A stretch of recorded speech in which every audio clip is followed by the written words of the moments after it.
ദീപം ദീപം. ഏവർക്കും സന്ധ്യാദീപത്തിലേക്ക് സ്വാഗതം. വേദത്തെക്കുറിച്ച് നാം പറഞ്ഞിട്ടുണ്ട്. അപ്പോൾ പിന്നെ എന്താണ് വേദാന്തം? വേദത്തിൻ്റെ അവസാനമാണ് വേദാന്തം. അതായത് വേദങ്ങളുടെ പരമമായ ലക്ഷ്യമാണ് വേദാന്തം എന്നർത്ഥം.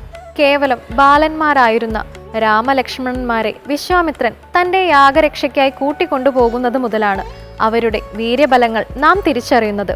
ശ്രീ കാവാലം ശ്രീകുമാർ ഇന്ന് ആലപിക്കുന്നത് വിശ്വാമിത്രന്റെ യാഗരക്ഷയാണ്. കേൾക്കാം.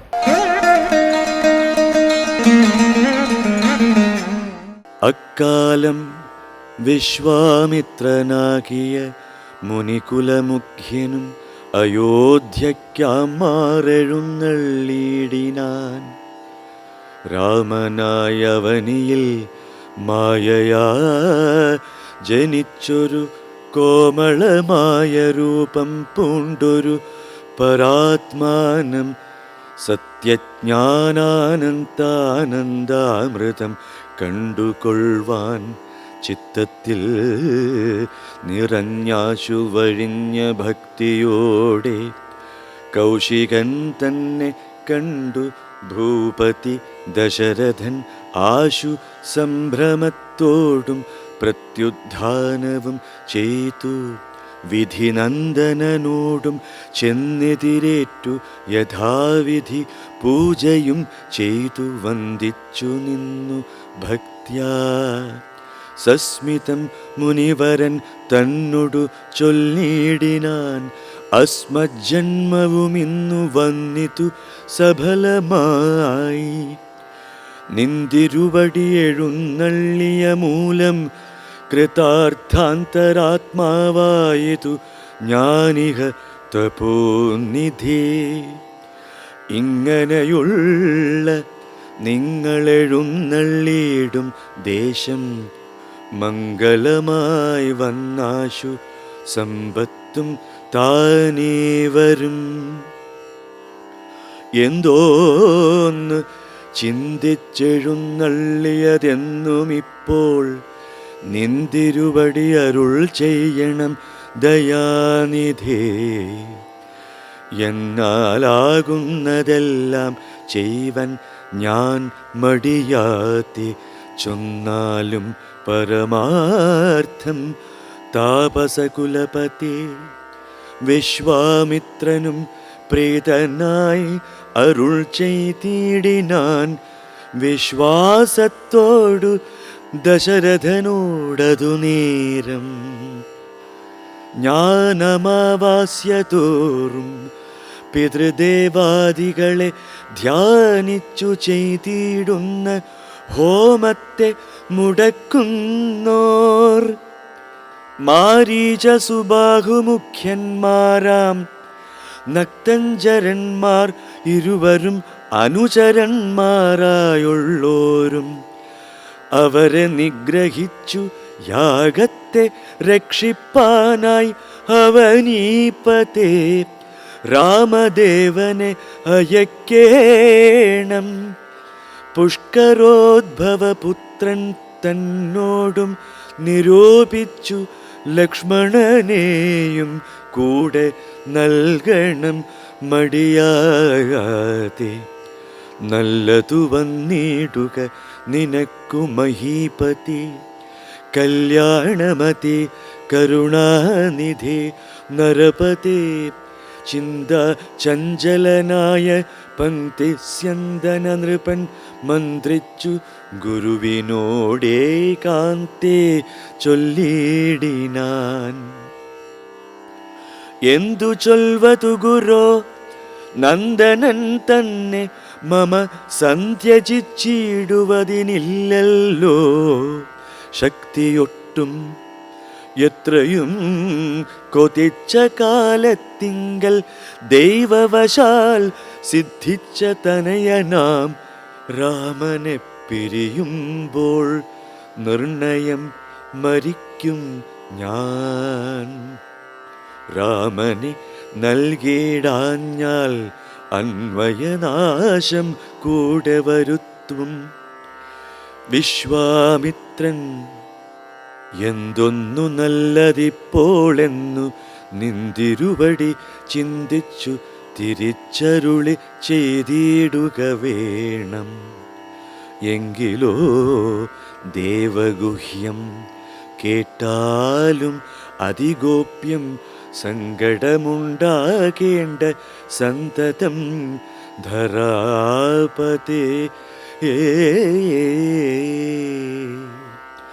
രാമ രാമ രാമ രാമ ശ്രീരാമ രാമ രാമ രാമ ശ്രീരാമ രാമ രാമ രാമ രാമ രാമ രാമ രാമ പാഹി മാം രാമ രാമ പാഹി മാം രാമ രാമ പാഹി മാം. ഈശ്വര സാന്നിധ്യം സകല വിഘ്നങ്ങളെയും നിവാരണം ചെയ്ത് കർമ്മങ്ങൾ പൂർത്തിയാക്കാൻ നമ്മെ സഹായിക്കും. യാഗരക്ഷയിലൂടെ രാമലക്ഷ്മണന്മാർ തെളിയിക്കുന്നതും ഇതുതന്നെയാണ്. യാഗരക്ഷ എന്ന ഭാഗത്തിന്റെ പ്രസക്തിയും സൗന്ദര്യവും അത് നൽകുന്ന സന്ദേശവും വിശദീകരിക്കുകയാണ് ഇനി കേൾക്കാം.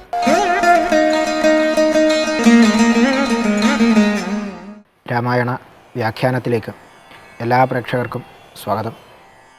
ശ്രീരാമചന്ദ്രസ്വാമിയും ഭരതനും ലക്ഷ്മണനും ശത്രുഘ്നനും ഒക്കെ പുരവാസികൾക്കും മാതാപിതാക്കൾക്കും ഒക്കെ ആനന്ദം നൽകുന്ന രീതിയിൽ അവരുടെ ബാല്യകാലത്തെ ആസ്വദിക്കുകയാണ്. ആ കുട്ടികളുടെ ക്രീഡ ജനങ്ങൾക്കും മാതാപിതാക്കൾക്കും ഒക്കെ പരമാനന്ദത്തെ പ്രദാനം ചെയ്യുന്നതായിരുന്നു.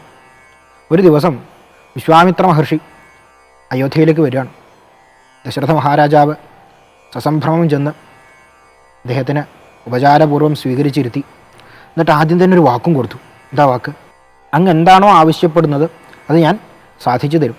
അങ്ങേപ്പോലുള്ള മഹാന്മാരെ ഈ രാജ്യത്തെ ഈ പ്രദേശത്തെ സന്ദർശിക്കുക എന്ന് പറയുന്നത് തന്നെ ഈ പ്രദേശത്തിൻ്റെ ഭാഗ്യമാണ്, മഹാഭാഗ്യമാണ്. അതുകൊണ്ട് അങ്ങ് എന്ത് പറഞ്ഞാലും അത് ഞാൻ സാധിച്ചു തരും, ഒരു സംശയമില്ല. അപ്പോൾ വിശ്വാമിത്രൻ വളരെ സന്തോഷത്തോടെ പ്രസന്നനായിട്ട് പറഞ്ഞു, ഞാൻ എല്ലാ വർഷവും അമാവാസി തോറും പിതൃക്കൾക്കായിട്ട് യാഗം നടത്താറുണ്ട്. ഒരു ഭാരതീയ സംസ്കാരത്തിൽ പിതൃക്കളെ പ്രീതിപ്പെടുത്തുക എന്നുള്ളത് വളരെ പ്രധാനപ്പെട്ടൊരു കാര്യമാണ്. പിതൃക്കളെ ഓർമ്മിക്കുക, അവർക്ക് വേണ്ടുന്ന കർമ്മങ്ങൾ ചെയ്യുക, പിതൃക്കളെ സ്മരിക്കുക, നമസ്കരിക്കുക, പിതൃകർമ്മങ്ങൾ ചെയ്യുക, ഇതൊക്കെ ഭാരതീയ സംസ്കാരത്തിൽ വളരെ പ്രധാനപ്പെട്ട ഒഴിച്ചുകൂടാനാവാത്ത കാര്യങ്ങളാണ്. വിശ്വാമിത്രൻ പറഞ്ഞു, ഞാൻ വർഷം തോറും നടത്തിക്കൊണ്ടിരിക്കുന്ന ഈ യാഗം എല്ലാ തവണയും മുടക്കാൻ വേണ്ടിയിട്ട് കുറച്ച് പേരവിടെയുണ്ട്. രാക്ഷസന്മാരായിട്ട് മാരീചൻ, സുബാഹു ഇത്യാദികളായിട്ടുള്ള രാക്ഷസന്മാർ, അവരുടെ കൂട്ടാളികൾ എല്ലാ സമയവും വന്ന് യാഗം മുടക്കും, യാഗം അശുദ്ധാക്കും. ആ സമയത്ത് അവരെ നേരിടാൻ എനിക്ക് അങ്ങയുടെ പുത്രന്മാരെ വേണം, രാമനെയും ലക്ഷ്മണനെയും വേണം. ഈ രണ്ട് കുട്ടികളെ വേണം യാഗരക്ഷയ്ക്ക് വേണ്ടിയിട്ട്. യഥാർത്ഥത്തിൽ ഈ യാഗരക്ഷ അതിനായിട്ട് ഇവരെ കൊണ്ടുപോകുന്ന ഈ ഒരു സമയമാണ് ശ്രീരാമചന്ദ്രസ്വാമിയും ലക്ഷ്മണനും അവരുടെ ജീവിതത്തിൽ മുന്നോട്ട് പോകേണ്ട ദണ്ഡകാരണ്യം പോലുള്ള ഭാഗങ്ങളിൽ അവരെന്താണോ ചെയ്യേണ്ടുന്നത്, എന്താണോ ആചരിക്കേണ്ടത്, അതിൻ്റെ ബാലപാഠം, അതിൻ്റെ അടിത്തറ തുടങ്ങണത് ഈ യാഗരക്ഷയിലാണ്. വിശ്വാമിത്രൻ പഠിപ്പിച്ചു കൊടുക്കുന്ന കാര്യങ്ങളിലാണ് അവരുടെ അടിത്തറ. കാരണം അവർ ജീവിതത്തിൽ രാവണനെ നേരിടേണ്ടവരാണ്. അതിശക്തനായിട്ടുള്ള രാവണനെ നേരിട്ട് ഇല്ലാണ്ടാക്കിയിട്ട് ഈ ഭൂമിയെ രക്ഷിക്കേണ്ടവരാണ്. അതിന് ചെറുപ്പത്തിൽ തന്നെ ആ ക്രമത്തെ വളർത്തിയെടുക്കുക എന്നുള്ളതാണ്. ഭാരതീയ സംസ്കാരത്തിൽ ക്രമം വളരെ പ്രധാനപ്പെട്ടതാണ്. കൃത്യസമയത്ത് വിദ്യാഭ്യാസം ചെയ്യുക എന്നുള്ളത്, ആചരണങ്ങൾ കൃത്യസമയത്ത് ചെയ്യുക എന്നുള്ളത്, ഈ ക്രമം വളരെ പ്രധാനപ്പെട്ടതാണ്. അതുകൊണ്ട് ബാല്യകാലത്ത് തന്നെ കുട്ടികളെ അതിന് ശക്തരാക്കുക, അവരുടെ ഉദ്യമത്തിന് ശക്തരാക്കുക. അതിനു വേണ്ടിയിട്ടാണ് വിശ്വാമിത്രൻ വരുന്നത്.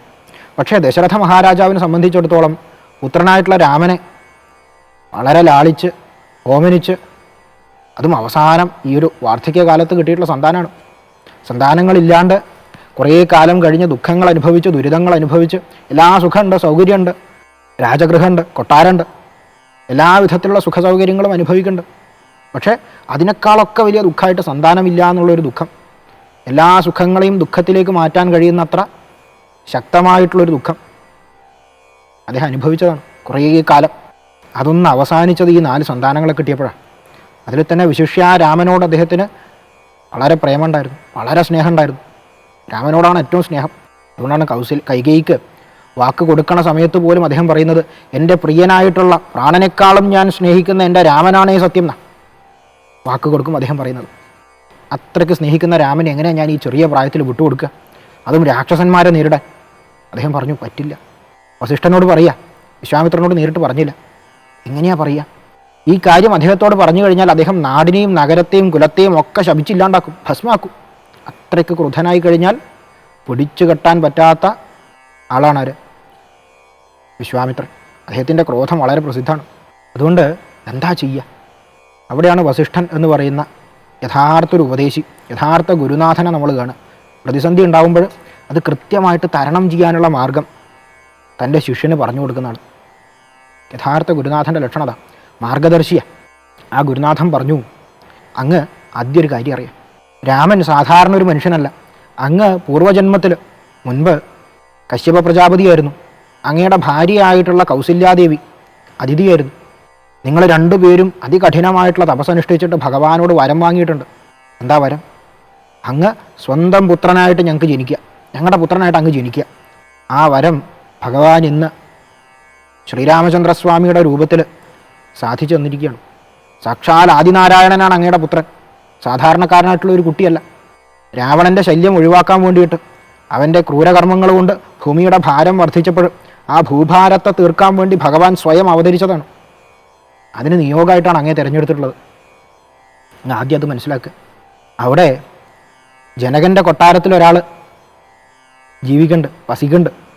ഈ ഭഗവാനുമായിട്ട് ചേരേണ്ട ആൾ യോഗമായാദേവി, സീതാദേവി. ഇതൊക്കെ മുന്നേ നിശ്ചയിച്ചിട്ടുള്ളതാണ്. രാവണൻ്റെ അധർമ്മത്തിൽ നിന്ന് ഈ ഭൂമിയെ രക്ഷിക്കാൻ വേണ്ടിയിട്ട് മുന്നേ തീരുമാനിച്ചുറപ്പിച്ചിട്ടുള്ള കാര്യം. അതുകൊണ്ട് ഈ രണ്ട് സന്താനങ്ങളെയും ഇദ്ദേഹത്തിൻ്റെ കൂടെ വിടുക, നല്ലതേ സംഭവിക്കും. കല്യാണം മാത്രമേ ഉണ്ടാവും, സംശയിക്കണ്ട. അപ്പോൾ വിശ്വാമിത്രൻ ഇവരെ കൊണ്ടുപോവുകയാണ്, വളരെ സന്തോഷത്തോടെ കൊണ്ടുപോവുകയാണ്. ആ സമയത്ത് ഈ കുട്ടികളോട് പറഞ്ഞു, നിങ്ങൾ ബാലന്മാരാണ്, നിങ്ങൾക്ക് വിശപ്പും ദാഹം ഉണ്ടാവും. ആ വിശപ്പും ദാഹത്തിൽ നിന്നും രക്ഷപ്പെടാൻ വേണ്ടിയിട്ട് 2 മന്ത്രങ്ങൾ പറഞ്ഞു തരാം എന്ന് പറഞ്ഞിട്ട് വളരെ പ്രസിദ്ധമായിട്ടുള്ള ബല, അതിബല എന്നീ 2 മന്ത്രങ്ങളും ഉപദേശിച്ചു കൊടുത്തു. ആ ഗുരുനാഥനും 2 കുട്ടികളും അധർമ്മത്തെ ഇല്ലാണ്ടാക്കാൻ വേണ്ടി ആ ചെറിയ പ്രായത്തിൽ തുടങ്ങുകയാണ് യാത്ര. ആ കുട്ടികൾ അങ്ങനെയുള്ള ആ മഹാഗുരുനാഥനായിട്ടുള്ള വിശ്വാമിത്രൻ ആ മഹർഷീശ്വരനെയും ശ്രീരാമചന്ദ്രസ്വാമിയെയും ലക്ഷ്മണനെയും സാഷ്ടാംഗം നമസ്കരിച്ചുകൊണ്ട് ഇന്നത്തെ അധ്യായം നമുക്കിവിടെ അവസാനിപ്പിക്കാം. ഹരി ഓം തത്സത്. ശ്രീ ഗുരുഭ്യോ നമഃ.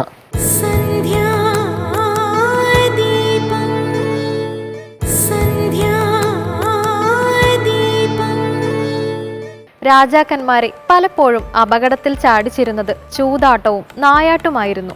നളനും പാണ്ഡവരുമെല്ലാം ചൂതാട്ടത്തിന്റെ ഇരകളാണെങ്കിൽ പാണ്ഡുവും ദശരഥനുമെല്ലാം നായാട്ടിന്റെ ഇരകളാണ്. ആന എന്ന് ധരിച്ച് മുനികുമാരനെ എഴുതി വീഴ്ത്തിയ ദശരഥന്റെ ശാപകഥയാണ് ഇന്നത്തെ രാമകഥാമൃതം വിശദമാക്കുന്നത്. കേൾക്കാം. എല്ലാവർക്കും ഹൃദയം നിറഞ്ഞ നമസ്കാരം. കഥയമമ്മയുടെ ഇന്നത്തെ അധ്യായത്തിലേക്ക് എല്ലാവർക്കും ഹാർദമായ സ്വാഗതം. രാമായണ മാസത്തിൽ ഭഗവാൻ ശ്രീരാമസ്വാമിയുടെ കഥകൾ കാത്തു നിൽക്കുന്ന ആളുകളാണ് നമ്മളെല്ലാവരും. നമ്മളുടെ വീടുകളിലൊക്കെ ഇപ്പോൾ രാമായണം അലയടിച്ചുകൊണ്ടിരിക്കുന്ന ഒരു സമയമാണ്. അപ്പം അതുകൊണ്ട് ഈ ഒരു സമയം മുഴുവൻ നമ്മൾ രാമകഥകൾക്ക് വേണ്ടി മാറ്റിവെച്ചിരിക്കുകയാണ്.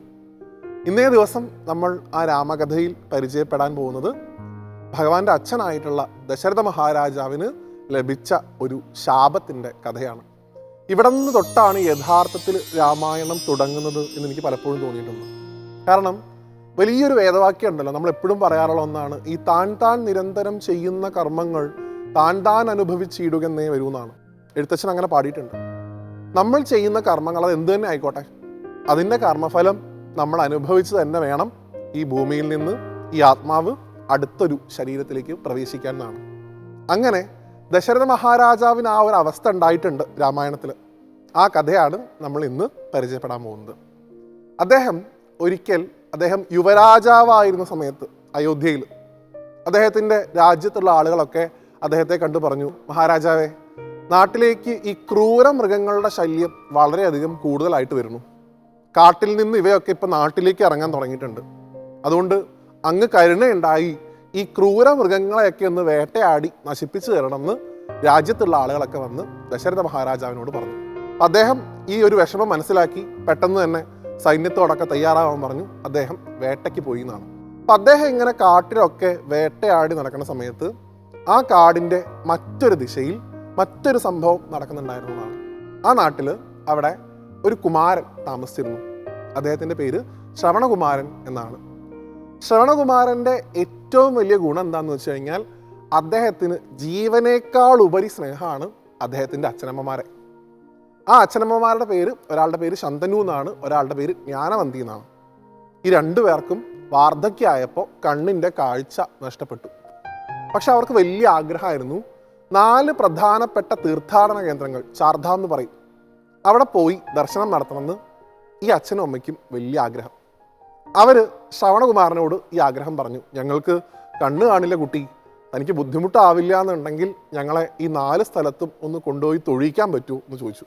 അദ്ദേഹത്തിനാണെങ്കിലോ മാതാപിതാക്കളുടെ വാക്ക് എന്ന് പറഞ്ഞു കഴിഞ്ഞാൽ ആജ്ഞ പോലെ ആയിരുന്നു. അതിനെന്താ അച്ഛാ അമ്മേ, ഞാൻ ഇപ്പം തന്നെ നിങ്ങളായിട്ട് പുറപ്പെടുകയായി എന്ന് പറഞ്ഞ് ഒരു വലിയ മുളയെടുത്ത് അതിൻ്റെ 2 ഭാഗത്തും വലിയ 2 കുട്ട അദ്ദേഹം കെട്ടിത്തൂക്കിയെന്നാണ്. അതിനകത്ത് ഒന്നിൽ അച്ഛനെയും ഒന്നിൽ അമ്മയും ഇരുത്തി തൻ്റെ ചുമലിൽ അത് ചുമന്നുകൊണ്ട് അദ്ദേഹം തീർത്ഥാടനത്തിനായിട്ട് ഇറങ്ങി പുറപ്പെട്ടു. അങ്ങനെ അദ്ദേഹം ഈ തീർത്ഥാടനം ചെയ്തു വരുന്ന വഴിയിലാണ് ഈ ദശരഥ മഹാരാജാവ് വേട്ടയാടിക്കൊണ്ടിരിക്കുന്ന കാട്ടിലൂടെ കടന്നു പോകേണ്ട അവസ്ഥ ഉണ്ടായത്. ഒരുപാട് ദൂരം സഞ്ചരിച്ചിട്ട് വരികയാണ്. കൃത്യസമയത്ത് ഭക്ഷണവും വെള്ളമൊന്നും കിട്ടുന്നില്ല. എങ്കിലും കിട്ടുമ്പോൾ അത് ശേഖരിക്കുക, കഴിക്കുക എന്നുള്ളതൊക്കെ ആയിരുന്നു അവരുടെ പതിവ്. അങ്ങനെ കാട്ടിലൂടെ സഞ്ചരിച്ചു കൊണ്ടിരിക്കുന്ന സമയത്ത് അച്ഛനും അമ്മയ്ക്കും കലശലായിട്ടുള്ള ദാഹം അനുഭവപ്പെട്ടു എന്നാണ്. അവർ മകനോട് പറഞ്ഞു, മോനെ ഇവിടെ അടുത്ത് വല്ല അരുവിയോ എന്തെങ്കിലുമൊക്കെ ഉണ്ടോ നോക്കൂ, കുറച്ച് വെള്ളം കിട്ടുകയാണെങ്കിൽ വലിയ ആശ്വാസമായി, നമുക്ക് ഇനിയും ഒരുപാട് ദൂരം യാത്ര ചെയ്യേണ്ടതാണല്ലോ. അദ്ദേഹം ആണെങ്കിൽ അത് കേട്ട പാതി കേൾക്കാത്ത പാതി. അച്ഛനും അമ്മയ്ക്കൊരു വിഷമം എന്ന് പറഞ്ഞു കഴിഞ്ഞാൽ അദ്ദേഹത്തിന് സ്വന്തം പ്രാണൻ പോണ വേദനയാണ്. ഉടനെ തന്നെ കയ്യിലുള്ള ഒരു മൺകൂജയായിട്ട് അദ്ദേഹം അരുവി അന്വേഷിച്ച് നടന്നു. അധികമൊന്നും ദൂരെ മുന്നോട്ട് പോകേണ്ടി വന്നില്ല. കുറച്ചങ്ങോട്ട് പോയപ്പോഴേക്കും മനോഹരമായിട്ട് ശുദ്ധജലമുള്ള ഒരു അരുവി അദ്ദേഹം കണ്ടു എന്നാണ്. തൻ്റെ കയ്യിലുള്ള ഈ മൺകൂജ ആ അരുവിയിലേക്ക് മുക്കി താഴ്ത്തി അദ്ദേഹം അതിൽ വെള്ളം ശേഖരിക്കാൻ തുടങ്ങി. ഈ സമയത്താണ് ദശരഥ മഹാരാജാവ് വേട്ടയാടിക്കൊണ്ട് സഞ്ചരിക്കുന്നത്. അപ്പം അദ്ദേഹം കാട്ടിലൂടെ ഒരൊച്ച കേട്ടു എന്നാണ്. സത്യത്തിൽ ആ ഒച്ച ഈ കൂജയിലേക്ക് വെള്ളം വന്ന് വീഴുന്നതിൻ്റെ ശബ്ദമായിരുന്നു. പക്ഷെ അദ്ദേഹം തെറ്റിദ്ധരിച്ചു ഇത് ആന വെള്ളം കുടിക്കുകയാണ് എന്ന് കരുതി ആ ദിക്കിലേക്ക്, ആ ശബ്ദം കേട്ട ദിക്കിലേക്ക് തൻ്റെ കയ്യിലുള്ള അസ്ത്രം അദ്ദേഹം വില്ലിൽ തൊടുത്ത് അയച്ചു എന്നാണ്. ലക്ഷ്യം തെറ്റിയില്ല. അത് നേരെ ചെന്ന് കൊള്ളുന്നത് പാവം നമ്മുടെ ശ്രവണകുമാരൻ്റെ നെഞ്ചിലാണ്. മഹാരാജാവ് ആനയ്ക്ക് എന്താ സംഭവിച്ചതെന്ന് അറിയാൻ വേണ്ടി ഓടിച്ചെന്നതാണ്. പക്ഷെ കണ്ടത് ഒരു മുനികുമാരൻ അവിടെ രക്തത്തിൽ കുളിച്ച് കിടക്കുന്നതാണ്. അദ്ദേഹത്തിന് അത്രയധികം പശ്ചാത്താപം ഉണ്ടായി. അദ്ദേഹം മാപ്പ് പറഞ്ഞു, കരഞ്ഞു, കാല് പിടിച്ചു. പക്ഷെ അദ്ദേഹം പറഞ്ഞു, ശ്രവണകുമാരൻ ഒരു കുഴപ്പമില്ല, ഇത് എൻ്റെ അവസ്ഥയാണ്, എൻ്റെ ഗതികേടാണ്. അല്ലെങ്കിൽ അങ്ങേക്ക് ഈ വഴി സഞ്ചരിക്കാനും ഞാൻ കൃത്യസമയത്ത് ഇവിടെ വരാനൊന്നും ആരുടെയും നിശ്ചയമല്ലല്ലോ, വിധിയാണ്, അങ്ങനെ കണ്ട് സമാധാനിക്കുക. പക്ഷെ എനിക്കൊരു അഭ്യർത്ഥനയുണ്ട്. ഞാനില്ലാണ്ടായി കഴിഞ്ഞാൽ എൻ്റെ പാവ അച്ഛനും അമ്മയ്ക്കും ആരുമില്ല. അവർക്ക് ഇത്തിരി വെള്ളം കൊണ്ടേ കൊടുക്കാനുള്ള മനസ്സ് അങ്ങ് കാണിക്കണം. 2, അവരെന്നെ പ്രതീക്ഷിച്ചിരിക്കരുത്. ഇവിടെ എന്താണ് സംഭവിച്ചതെന്നുള്ളത് അങ്ങ് അവരോട് പറയണം എന്ന് ദശരഥ മഹാരാജാവിനെ കൊണ്ട് ഈ ശ്രവണകുമാരൻ സത്യം ചെയ്തു വാങ്ങി എന്നാണ്. ദശരഥനാണെങ്കിൽ പശ്ചാത്താപവിവശനായിട്ട് ഈ കൂജയിലുള്ള വെള്ളവും ശേഖരിച്ച് ആ മാതാപിതാക്കളുടെ അടുത്തേക്ക് പോയി. കണ്ണ് കാണില്ലെങ്കിലും അവർക്ക് അകക്കണ്ണ് കാണാമായിരുന്നു. ആരുടെയോ സാമീപ്യം അവർക്ക് അനുഭവപ്പെട്ടു. അത് തങ്ങളുടെ മകനല്ല എന്ന് മനസ്സിലായി. ചോദിച്ചു, അങ്ങ് ആരാണ് ഞങ്ങളുടെ സമീപത്തുള്ളത്? ദശരഥ മഹാരാജാവ് വിങ്ങിപ്പൊട്ടിക്കൊണ്ട് ആ കഥ മുഴുവൻ, എന്താണ് സംഭവിച്ചതെന്ന് മുഴുവൻ ആ മാതാപിതാക്കളോട്, ആ വൃദ്ധ ദമ്പതിമാരോട് പറഞ്ഞു.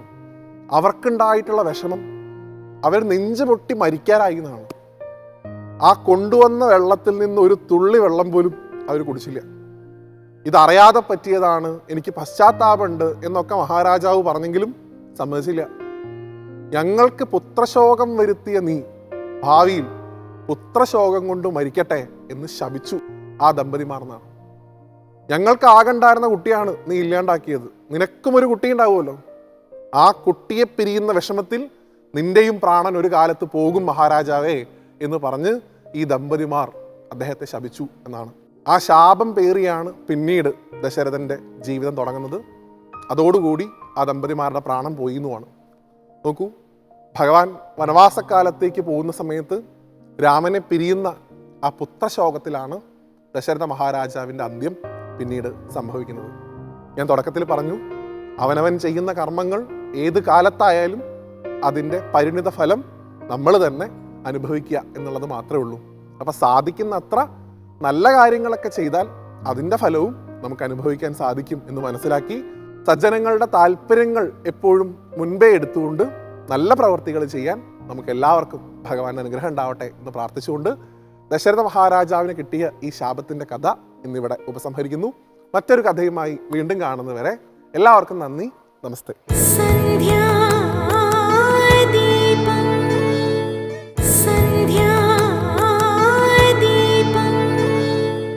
ഭാരതീയ ക്ഷേത്ര നിർമ്മിതികളെ മൂന്നായി തിരിക്കാമെങ്കിലും കേരളീയ ക്ഷേത്ര നിർമ്മാണ ശൈലി ഇവയിൽ നിന്നുമെല്ലാം വ്യത്യസ്തമാണ്. ചുറ്റമ്പലം, നാലമ്പലം, കൊടിമരം, ബലിക്കല്ല്, കൂത്തമ്പലം എന്നിവയ്ക്ക് കൃത്യമായ കണക്കുകളും സ്ഥാനവും കൽപ്പിച്ചിരിക്കുന്നു. കണക്കുകൾക്കാണ് ഇവിടെ പ്രാധാന്യം. ഇനി ഇന്നത്തെ ദീപാരാധന കാഴ്ചയ്ക്കായി ക്ഷേത്രാങ്കണത്തിലേക്ക് പോകാം.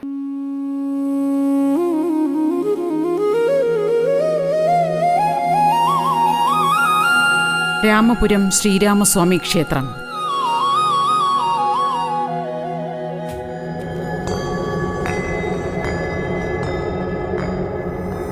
അസ്യ ശ്രീരാമകവചസ്യ അഗസ്ത്യ ഋഷി അനുഷ്ഠുപ്ഛന്ദ രാമലക്ഷ്മണ ഭരത ശത്രുഘ്നന്മാരുടെ നാമധേയത്തിൽ പ്രസിദ്ധമായ നാലമ്പലങ്ങൾ പ്രധാനമായും കേരളത്തിൽ രണ്ടിടങ്ങളിൽ കാണപ്പെടുന്നുണ്ട്. തൃശൂർ, എറണാകുളം ജില്ലകളിലായി വ്യാപിച്ചു കിടക്കുന്ന 4 ക്ഷേത്രങ്ങളാണ് ആദ്യത്തേത്. രണ്ടാമതായി കോട്ടയം ജില്ലയിലെ രാമപുരത്തും പരിസര പ്രദേശങ്ങളിലുമായി കാണപ്പെടുന്ന 4 ക്ഷേത്രങ്ങളാണ്.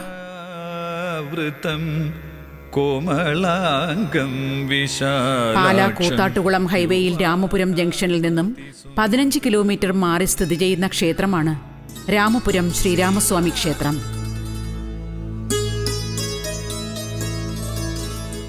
പ്രകൃതി രമണീയമായ പശ്ചാത്തലത്തിൽ തികച്ചും കേരളീയ വാസ്തുരീതി അവലംബിച്ച് നിർമ്മിക്കപ്പെട്ട ക്ഷേത്രമാണിത്. വൃത്താകൃതിയുള്ള ശ്രീകോവിലിൽ ചതുർബാഹുവായ ശ്രീരാമൻ കിഴക്കോട്ട് ദർശനമായി കുടികൊള്ളുന്നു.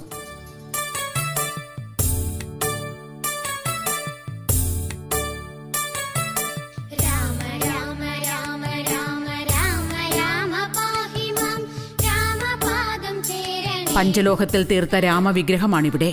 തികച്ചും സൗമ്യമായ ഭാവത്തിലാണ് പ്രതിഷ്ഠ.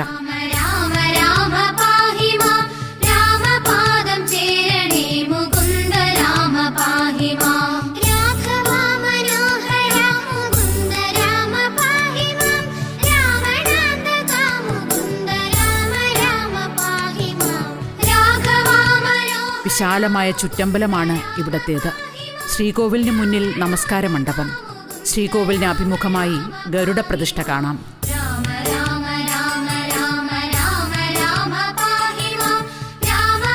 മീനമാസത്തിൽ നടക്കുന്ന 8 ദിവസം നീണ്ടു നിൽക്കുന്ന ഉത്സവമാണ് പ്രധാന ഉത്സവം.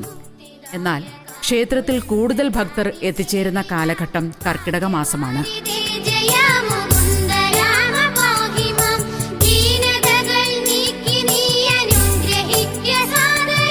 നാലമ്പല ദർശനത്തിന്റെ ഭാഗമായി രാമക്ഷേത്രത്തിൽ ദർശനം നടത്തിപ്പോകുന്ന ഭക്തർ മറ്റു 3 അമ്പലങ്ങളും ദർശിച്ച് ഇതേ സന്നിധിയിൽ മടങ്ങിയെത്തുന്നതോടെയാണ് നാലമ്പല ദർശനം എന്ന ചടങ്ങ് അവസാനിക്കുക.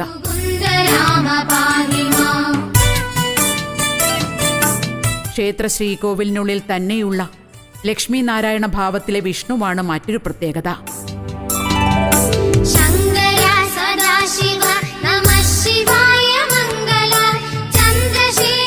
സീത അന്വേഷണത്തിനിറങ്ങിയ രാമൻ ഈ പ്രദേശത്തെത്തിയ വേളയിൽ അദ്ദേഹത്തിന്റെ മനസ്സിന് ശാന്തത ലഭിച്ചുവെന്നും അദ്ദേഹം ഇവിടെ ആൽമരച്ചോട്ടിലിരുന്ന് ധ്യാനിച്ചുവെന്നുമാണ് ഐതിഹ്യങ്ങൾ. രാമനെ അന്വേഷിച്ച് അവിടെ എത്തിയ സഹോദരന്മാരോട് സമീപ പ്രദേശങ്ങളിൽ കുറച്ചുകാലം ധ്യാനനിരതരായിരിക്കുവാൻ രാമൻ നിർദ്ദേശിച്ചു എന്നതാണ് നാലമ്പല സൃഷ്ടിക്ക് പിന്നിലെ ഐതിഹ്യം.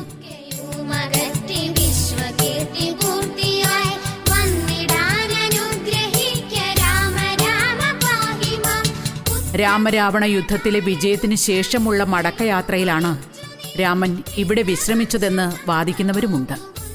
ഏതായാലും രാമന്റെ സാന്നിധ്യമാണ് ഈ പ്രദേശത്തിന് രാമപുരം എന്ന പേര് നേടിക്കൊടുത്തത് എന്നതാണ് വിശ്വാസം.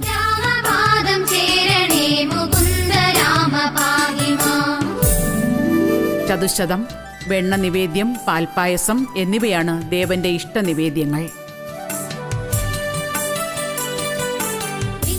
കോദണ്ഡ സമർപ്പണം, നെയ്വിളക്ക് എന്നിവയും വിശേഷ വഴിപാടുകളാണ്.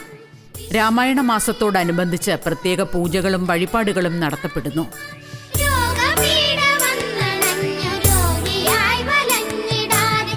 ഏതായാലും രാമനാമജപങ്ങൾ കേരള മനസ്സാകെ വിശുദ്ധമാക്കുന്ന കർക്കിടക ദിനങ്ങളിൽ നമുക്കും ആരംഭിക്കാം ഒരു നാലമ്പല തീർത്ഥയാത്ര. ഈ തിരുനടയിൽ നിന്ന് രാമനാമജപങ്ങളോടെ.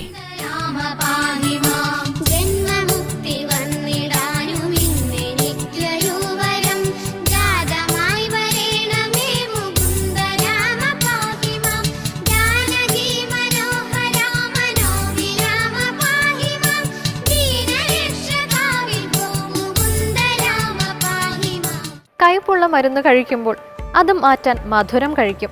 അവിടെ കയ്പില്ലാതാകുന്നില്ല, മധുരം കൊണ്ട് അതിനെ മറയ്ക്കുകയാണ് ചെയ്യുന്നത്. പുളിയുള്ളത് കഴിക്കുമ്പോൾ അതിനെ മറയ്ക്കാൻ ഉപ്പ് കഴിക്കും. ഇത്തരത്തിൽ ജീവിതത്തിലെ അനിവാര്യമായ ദുഃഖങ്ങളെ ലഘൂകരിക്കാൻ ഭക്തി നമ്മെ സഹായിക്കും. ഇന്നത്തെ സന്ധ്യാദീപം ഇവിടെ പൂർണ്ണമാകുന്നു. ഏവർക്കും നന്ദി.